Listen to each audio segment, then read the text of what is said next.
नाज़रीन, उर्दू खबरनामे में आपका खैर मकदम है। मैं हूँ ज़ीशान अहमद। अब नज़र डालते हैं सबसे पहले आज की अहम सुर्खियों पर। सरमाई इजलास के पहले दिन लोकसभा की कार्रवाई में खलल। SIR के मामले पर अपोजिशन की हंगामाराई के दरमियान मणिपुर GST बिल 2025 मंजूर।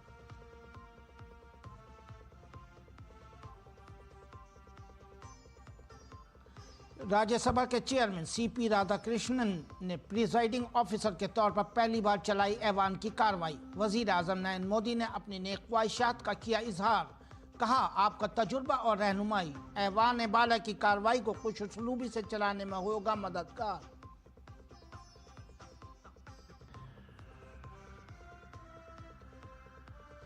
शुवेंदु अधिकारी की क़यादत में BJP अरकान असेंबली ने चीफ इलेक्टोरल ऑफिसर से की मुलाकात। CEO के दफ्तर के बाहर सियासी टकराव। तृणमूल के हामी BLO ने लगाए नारे।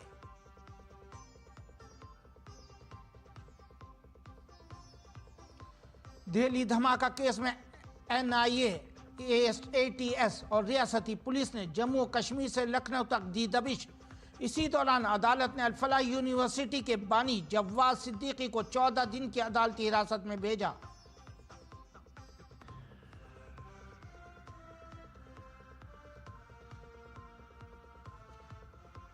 इक्तिसादी महाज पर अच्छी खबर। नवंबर के महीने में GST कलेक्शन में इजाफा।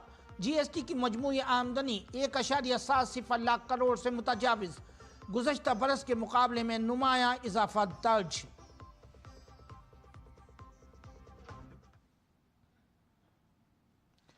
पार्लियामेंट के सरमाई इजलास के पहले दिन पीर को अपोजिशन मेंबरान पार्लियामेंट की वजह से लोकसभा में वक्फे सवालात और वक्फे सिफर में कई बार खलल पड़ा।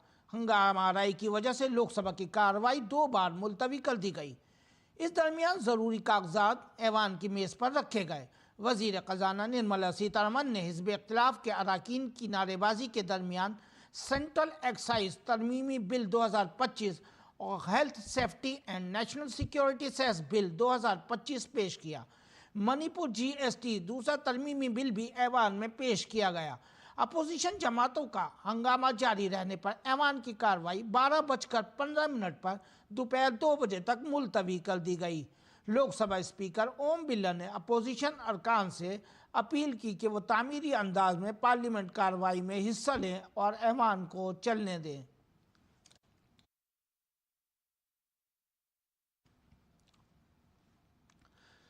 जैसे ही लोकसभा का इजलास दोपहर 2 बजे बहस के लिए बुलाया गया, लेकिन अपोजिशन की हंगामाराई जारी रही, जिसकी वजह से बहस कुछ देर के लिए रुक गई। इसी असना हंगामाराई के दरमियान मणिपुर GST दूसरा तरमीमी बिल मंजूर कर लिया गया और लोकसभा की कार्रवाई कल सुबह 11 बजे तक मुलतवी कर दी गई।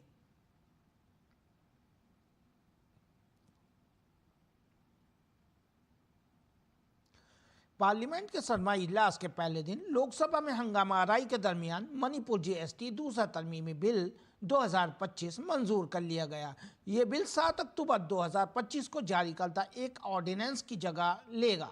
मणिपुर असेंबली के मुअत्तल होने की वजह से तरमीमात एक ऑर्डिनेंस के जरिए लागू की गईं। कांग्रेस, समाजवादी पार्टी और दीगर जमातों के अपोजिशन अरकान ने वोटर लिस्टों की खुसूसी नज़रसानी और दीगर मसाइल पर ऐवान में नारेबाजी भी की। इस दौरान मरकजी वजीर ख़ज़ाना निर्मला सीतारमन ने मणिपुर GST दोयम तरमीमी बिल को ऐवान में पेश करते हुए कहा कि इन GST इस्लाहात से मणिपुर के लोगों को फ़ायदा पहुंचेगा और छोटे ताजिरों समेत सभी लोगों के लिए कारोबार करना आसान हो जाएगा। All these amendments were carried out in the Central GST Act for providing certainty to taxpayers and enhance the ease of compliance and the ease of living for taxpayers and businesses. It is important, therefore, sir, that these amendments are carried out in the Manipur State GST Act as well, so that taxpayers in Manipur also benefit from these changes. मरकजी हुकूमत ने GST मुआवजा cess के खात्मे के बाद भी तंबाकू, पान मसाला और तंबाकू की दीगर मसनूआत पर टैक्स का एक ही बोझ बरकरार रखने के लिए लोकसभा में 2 बिल पेश किए हैं। वज़ीर ख़जाना निर्मला सीतारमन ने इन बिलों को लोकसभा में हिज़्ब इख्तिलाफ के अरकान के ज़ोर शोर के दरमियान पेश किया। सेंट्रल एक्साइज तरमीमी बिल 2025 सिगरेट समेत तंबाकू की मसनूआत पर एक्साइज ड्यूटी आयद करेगा, जो इस वक्त तंबाकू पर आई GST मुआवजा सेस की जगह लेगा। National security cess from incentive safety bill 2025 pan मसाला पर लगाए गए मुआवजे की सेस की जगह लेगा। इसका मकसद कौमी सलामती और सेहत आमा के अखराजात के लिए इजाफी वसाइल इकट्ठा करना है। ये उन मसनूआत की तैयारी या पैदावार के लिए इस्तेमाल होने वाली मशीनरी या अमल पर भी सेस आयद करेगा। फ़िलहाल तंबाकू और पान मसाला 28% GST के ताबे है और मुख्तलिफ शरहों पर मुआवजा सेस भी लगाया जाता है।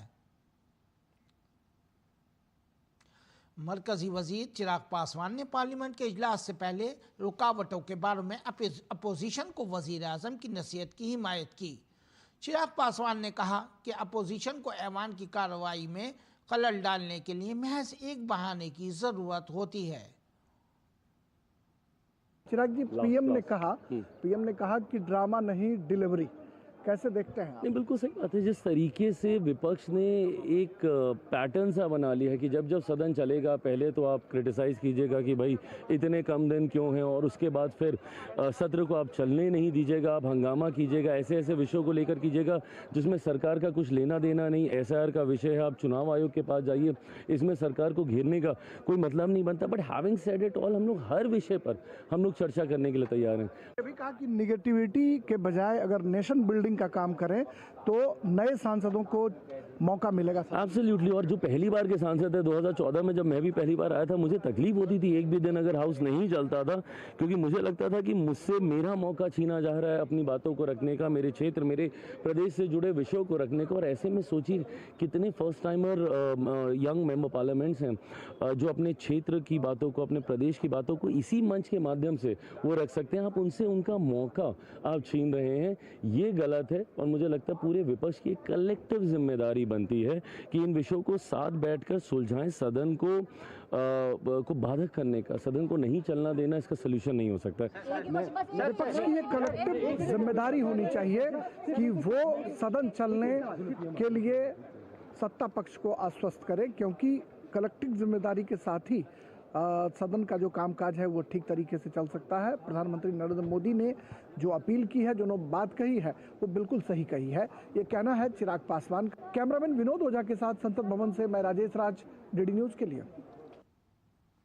पार्लियामेंट के सरमाई इजलास के पहले दिन लोकसभा के स्पीकर ओम बिरला ने ख़वातीन के क्रिकेट आलमी कप और ख़वातीन के कबड्डी आलमी कप में भारत की जीत पर खुशी का इजहार किया और खिलाड़ियों को मुबारकबाद और नेक ख्वाहिशात का इजहार किया।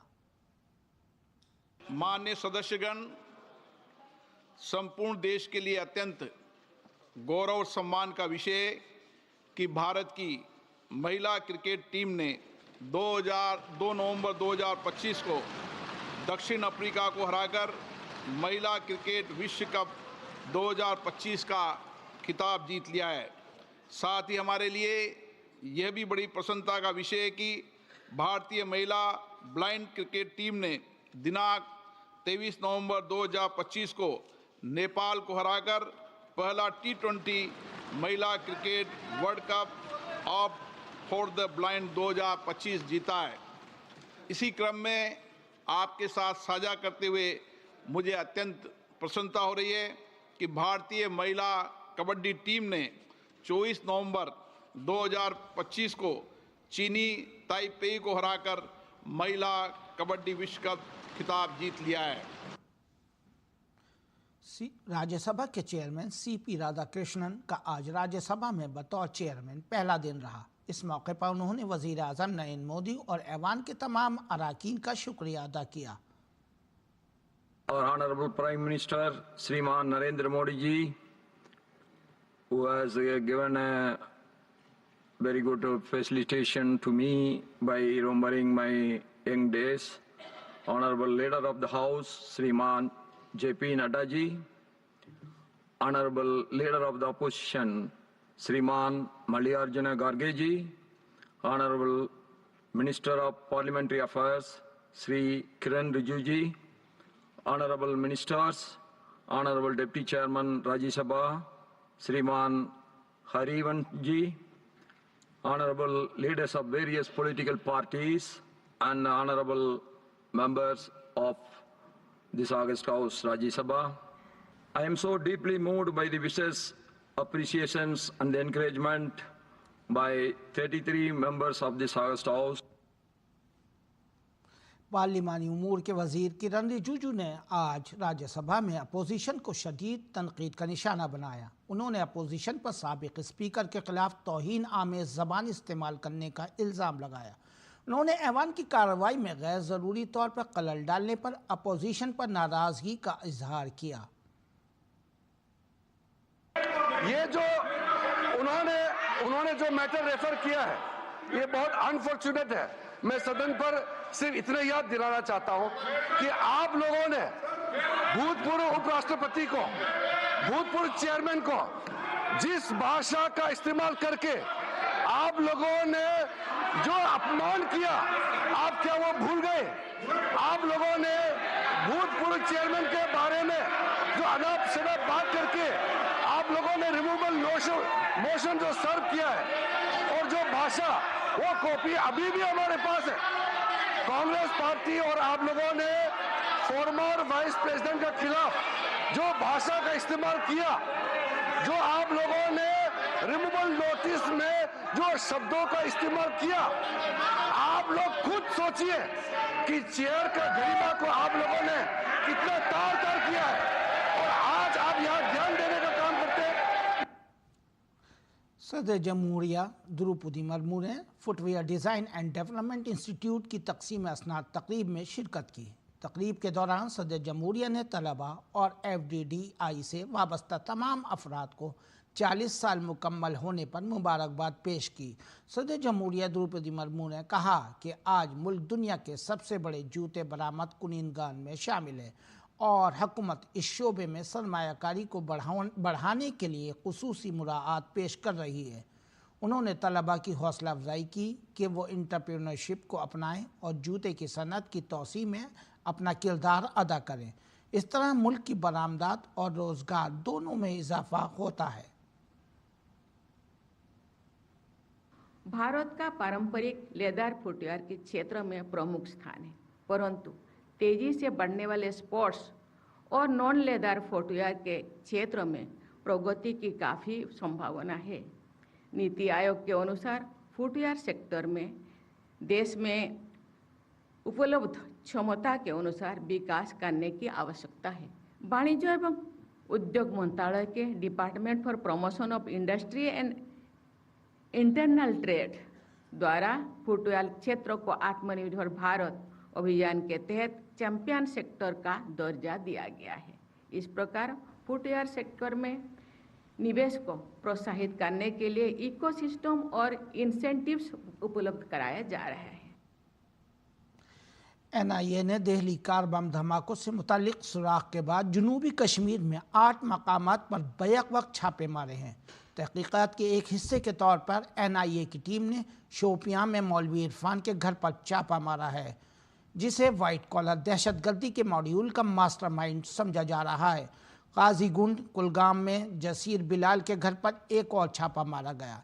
काबिल ज़िक्र है कि NIA की टीमें पुलवामा ज़िले के कोयल, चंदगाम, वलंगपुरा और समोरा गांव में भी तलाशी ले रही है। NIA समोरा के आमिर रशीद के घर पर भी छापे मार रही है, जिसे दिल्ली में गिरफ्तार किया गया था। आला हुक्काम के मुताबिक छापों का मकसद ऐसे नेटवर्क्स को ख़त्म करना है जो खुफिया ज़राए और फंडिंग के ज़रिए दहशतगर्दाना सरगर्मियों की हिमायत करते हैं।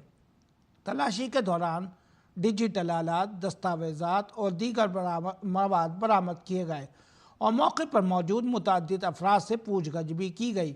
NIA धमाकों और दहशतगर्दी की माली मुआवनत के वसी नेटवर्क से मज़ीद रवाबित का पर्दाफाश करने के लिए अपनी जांच जारी रखे हुए है।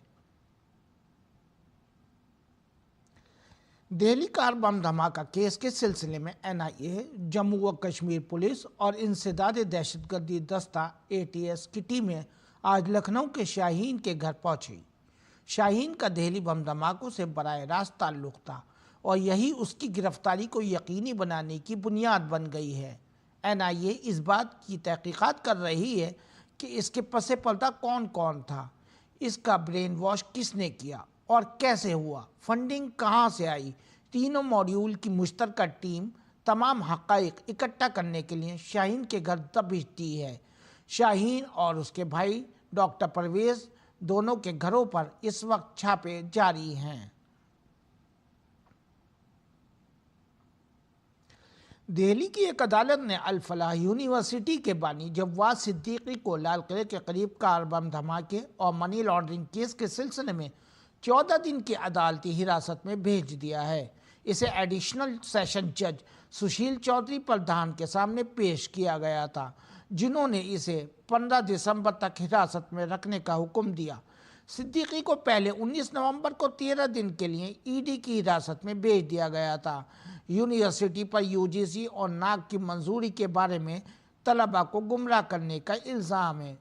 ईडी के मुताबिक यूनिवर्सिटी ने 2018 और 2025 के दरमियान 415.10 करोड़ कमाए, जबकि मालियाती रिकॉर्ड दरअसल असासों से मेल नहीं खाता। ईडी ने कहा कि तलबा की फीस और पब्लिक फंड ज़ाती इस्तेमाल के लिए इस्तेमाल किए गए। सिद्दीकी ने अल फलाह चैरिटेबल ट्रस्ट और इससे मुंसलिक इदारों पर मुकम्मल कंट्रोल बरकरार रखा। इसकी गिरफ्तारी के दिन दिल्ली एनसीआर में 19 मकामात पर तलाशी के दौरान तकरीबन 4.8 बिलियन रुपए नकद दस्तयाब हुए थे। केस की अगली समाअत 15 दिसंबर को होगी, जब उनकी अदालती हिरासत खत्म हो जाएगी। ईडी ने जामिया इस्माइलिया इशाअतुल उलूम ट्रस्ट के खिलाफ बड़ी कार्रवाई की है। ईडी रियासत महाराष्ट्र के ज़िले नंदुरबार और मुंबई में 12 मकामात पर छापे मार रहा है। ट्रस्ट और इससे वाबस्ता अफराद की तहकीकात कर रहा है। ये कार्रवाई अक्कल कुआ पुलिस स्टेशन की जानिब से 11 अप्रैल 2025 को दर्ज की गई FIR और चार्जशीट की बुनियाद पर की जा रही है। तहकीकात में ये बात सामने आई है कि जामिया इस्माइलिया इशाअतुल उलूम ट्रस्ट गैर मुल्की अतियात वसूल करने में मुलव्वस है। वज़ारत दाखिला की तरफ से 15 जुलाई 2024 को जारी एक हुक्मनामे में कहा गया है कि ट्रस्ट का FCRA foreign contribution regulatory act registration मनसूख कर दिया गया है। इस हुक्मनामे के तहत ट्रस्ट को गैर मुल्की फंडिंग हासिल करने की इजाज़त बिल्कुल नहीं थी और ये पता चला है कि ट्रस्ट गैर FCRA रजिस्टर्ड NGOs को गैर मुल्की फंड्स भेज रहा था, जो कि कानून की खिलाफ वर्जी है।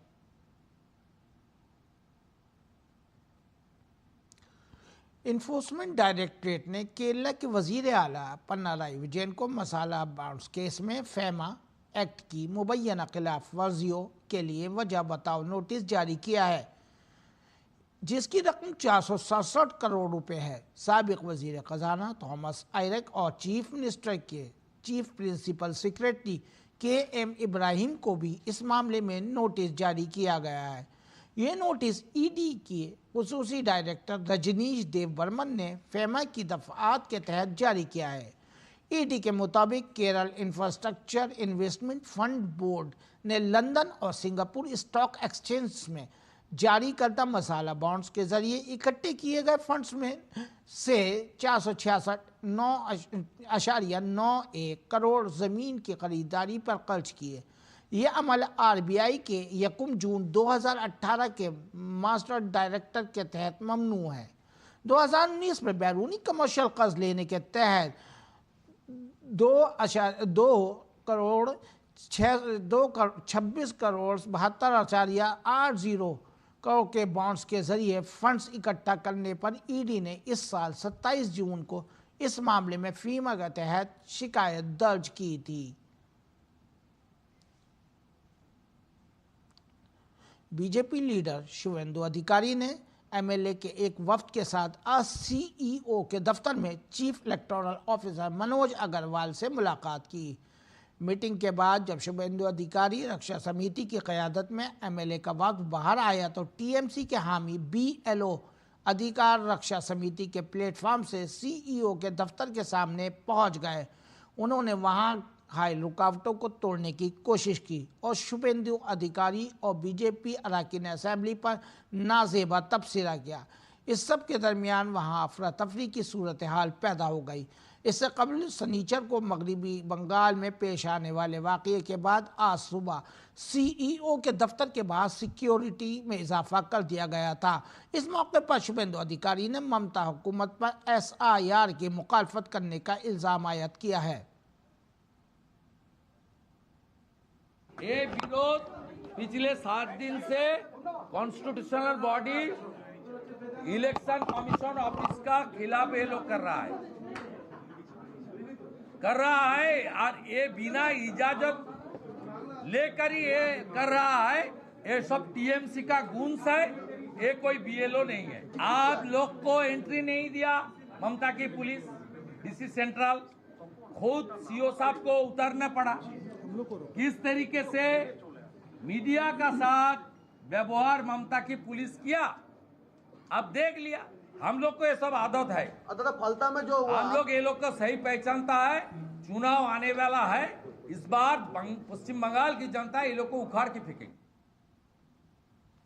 मगरबी बंगाल में वोटर लिस्ट की SIR के दरमियान रियासत के खुसूसी रोल ऑब्जर्वर सुब्रत गुप्ता ने आज बातचीत के दरवाजे खोल दिए हैं। CEO के दफ्तर से जारी एक बयान में वाज़ेह तौर पर कहा गया है कि कोई भी सियासी जमात, तंजीम या फर्द SIR के हवाले से कोई शिकायत या एतराज़ रखने वाले ऑब्जर्वर से बराह रास्त मुलाकात कर सकता है। सुब्रत गुप्ता इंतखाबी जिम्मेदारी संभालने के बाद कल फाल्टा के दौरे से वापस आए और इसके फ़ौरन बाद ये ऐलान किया गया।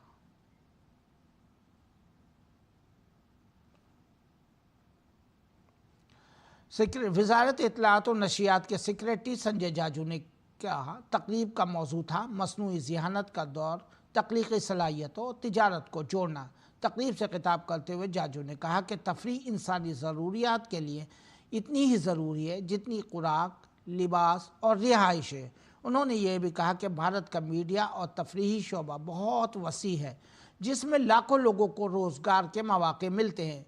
ये एक ऐसा शोबा है जो न सिर्फ लोगों को जोड़ता है बल्कि कई ममालिक के दरमियान ताल्लुकात को भी मुस्तहकम करता है। उन्होंने मज़ीद तस्लीम किया कि टेक्नोलॉजी की आमद इस शोबे में तेज़ी से तब्दीलियाँ ला रही है और भारत के पास मुस्तक़बिल में अपने आलमी वजूद को मज़ीद मजबूत करने का एक अहम मौका है। If there were 4 things which remained common to human civilization across civilizations, across millenniums, billenniums, whatever that is, it would always be food, shelter, clothing and entertainment. This entire segment of people working in technologies which create all this, another few million here and there. So it's not a small number. If we add all these numbers together, this would be close to about 10 million people. 1 crore लोग इस देश के directly और indirectly इस segment से जुड़े हुए हैं और इस सेगमेंट से अपनी लाइवलीहुड को निकाल रहे हैं। सुप्रीम कोर्ट ने वक्फ इमलाक के रजिस्ट्रेशन की आखिरी तारीख बढ़ाने से इनकार कर दिया है। तौसी की दरख्वास्त पर समाअत के दौरान सॉलिसिटर जनरल तुषार मेहता ने कहा कि अगर कोई वक्फ निगरां 6 दिसंबर की आखिरी तारीख तक इंदराज कराने में नाकाम रहता है तो वो ट्रिब्यूनल को ताख़ीर की वजाहत करते हुए तौसी की दरख्वास्त कर सकते हैं। ताहम नए वक्फ एक्ट में फराहम करदा आखिरी तारीख की तब्दीली के लिए दरख्वास्त गुजारों का मुतालबा अब सही नहीं है। सुप्रीम कोर्ट ने यह भी कहा है कि जब मुतासिर फरीक तौसी के लिए ट्रिब्यूनल से रुजू कर सकते हैं तो सुप्रीम कोर्ट की मुदाखलत की कोई वजह नहीं है। दरख्वास्त गुजार के वकील कपिल सिब्बल ने दलील दी कि लाखों केयर टेकर इंदराज कराना चाहते हैं लेकिन पोर्टल में तकनीकी खराबियों की वजह से मुश्किलात का सामना है। सुप्रीम कोर्ट ने कहा कि सॉलिसिटर जनरल के मुताबिक पोर्टल काम कर रहा है लेकिन अगर आप खराबियों का हवाला दे रहे हैं तो आपको अपने हक में दस्तावेजात दाखिल करने चाहिए।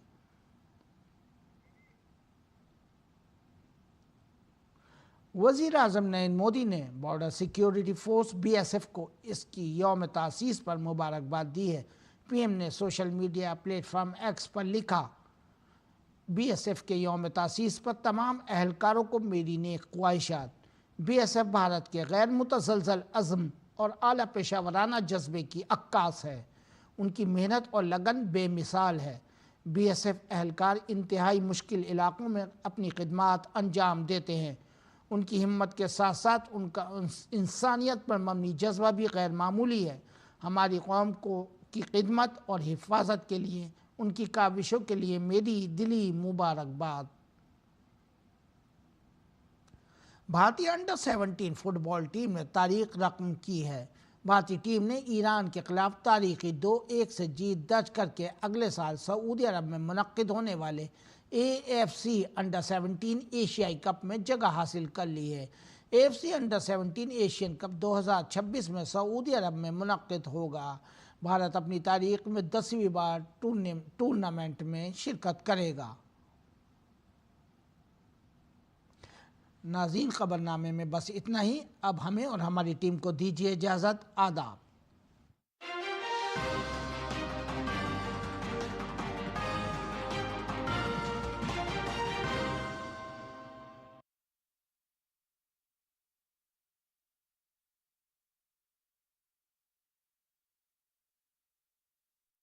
नमस्ते, आदाब दोस्तों, मैं हूं नासिर और आप देखते रहिए